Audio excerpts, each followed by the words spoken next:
4.2 Unke Munke Timpetto. Today, I met my childhood friend after a very long time. We used to walk to school together, spend time together as we lived in the same neighborhood. All until she had to move to a new place after her father got transferred. We had so many memories together which we revisited today. The most enjoyed one being chanting the mantra Unke Munke Timpetto, which we came across through a story by Sigrun Srivastava we read together. Sigrun Srivastav is an Indian author of German origin. She is a multifaceted artist, a writer, a sculptor, and an illustrator. As a writer, she has written over 25 books for children of all ages. Her interests as an illustrator and a writer come together in her picture books for preschool children. Her stories for 12 to 14-year-old display a rare sensitivity towards the feelings, dreams, joys, and fears of children of that age. One of her most popular books is A Moment of Truth, in which she has brought together true life stories from all over the world. Sigrun's writing are distinguished by a strong social consciousness, as is evident from her concern about ecological problems, the plight of the differently abled, and poverty. Sigrun has also written scripts for children's films for both television and cinema. She lives in Delhi. The story Unke Munke Timpetto is an extract from some more short stories. Sitting together in a garden. Rohan told Mukh in a mocking meaning, making fun tone, that it would be a fantastic birthday that year, as all he would get was a pair of shoes and a hand-knitted pullover, while he had asked for a table tennis set. But his mother said that it was totally out of question that year. Mukh looked at Rohan thoughtfully. He drew a bit closer and told Rohan that he didn't say that he believed in it, but his cousin said it works, and there was no harm trying. He further added what he thought about it. Rohan asked, "Trying what?" Mukh replied, "Well, my cousin said, if you really want something badly, all you have to do is to run around a banyan tree at midnight and chant 17 times, Unke Munke Timpetto." Rohan desperately wanted his wish to come true. Still, he inquired, why 17 times and why at midnight? On hearing Rohan's reply, his best friend Mukh said, "Don't ask me. That is how it is done, I suppose. Why not try it? It would not do any harm." Rohan thought it was all nonsense. Besides, he couldn't think of any banyan tree in his neighborhood. There was one in old Mrs. Groover's garden. But who dared to enter her garden? Not him, and not at midnight. Mrs. Groover had been the principal of their school up till last year. One look from her piercing pale green eyes, meaning eyes that look carefully and sharply, was enough to silence bullies like Rinku Lal of class 10. Rohan had seen it happen with his own eyes. Rohan said, forget it. However, the thought kept haunting him till the day before his birthday, and he just could not think of anything else. Then he told Mukh, "Okay, if you come along with me, I will go to Mrs. Groover's garden tonight and do it." Mukh replied, "Why should I come along? I have no secret wish."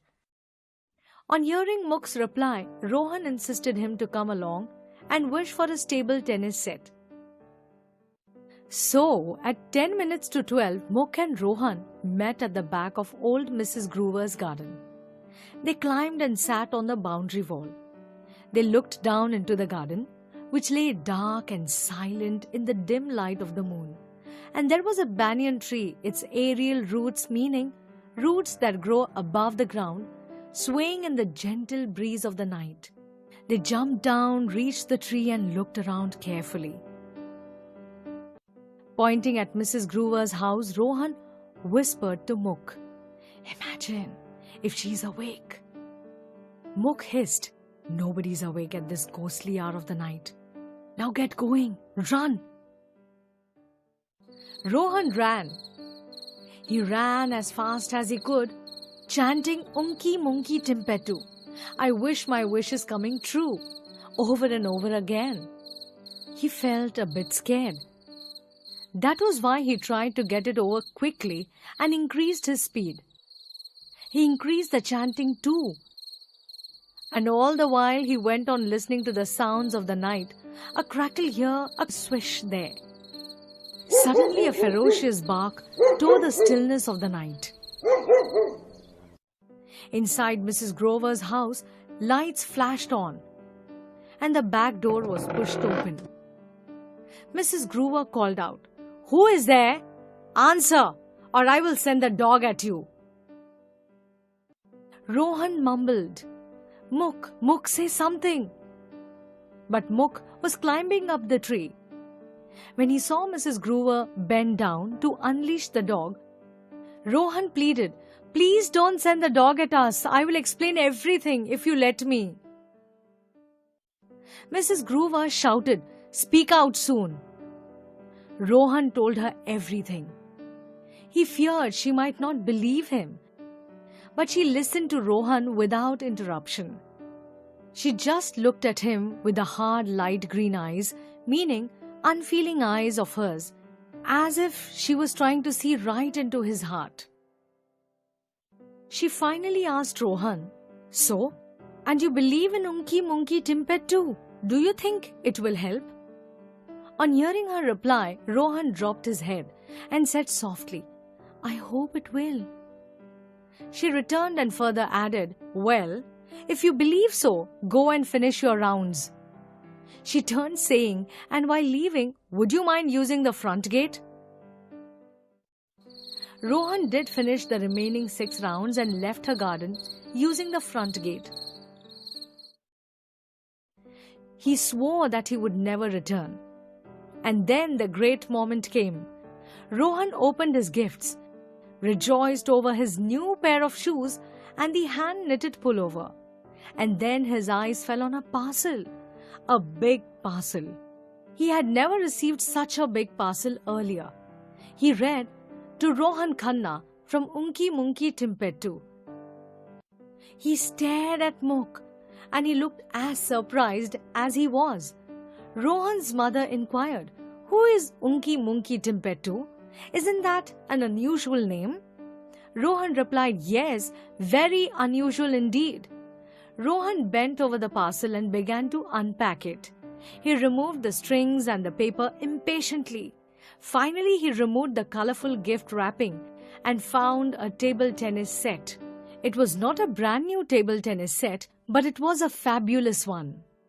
Rohan whispered, "Wow, just wow." Till today, Muk swears he has nothing to do with it, and so do his parents.